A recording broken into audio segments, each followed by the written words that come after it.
Nagpapagaling ngayon sa ospital ang isang buntis matapos bugbugin at plansyahin ang kanyang live-in partner.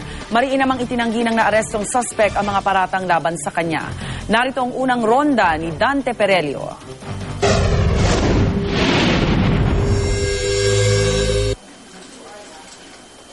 Magaang mukha't mata dahil sa suntok, tadyak at pukpok ng martilyo.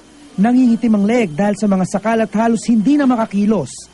Ito ang nakahihindik na sinapit ng 19 na taong gulang na babae sa kamay raw ng ama ng 7 buwang sanggol na kanyang dinadala. Pinlansya pa raw ang iba't ibang bahagi ng kanyang katawan ng 40 anyos na sospek na kinilalang si Alex Reyes.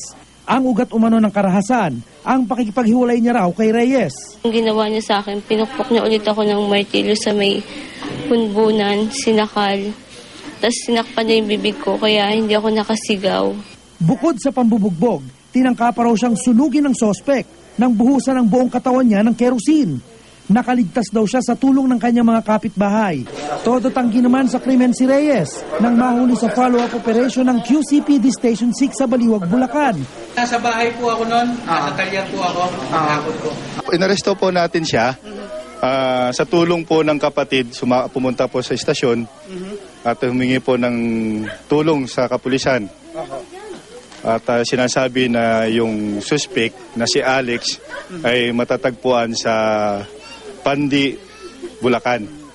Desidido ngayon ang pamilya ng biktima na maghain ng reklamong frustrated murder laban kay Reyes. Wala akong areglo to, sir. Wala. Hindi ko kayang pareglo to. Masakit to. Inoobserbahan ngayon sa ospital ang kondisyon ng biktima at ng sanggol sa kanyang sinapupunan.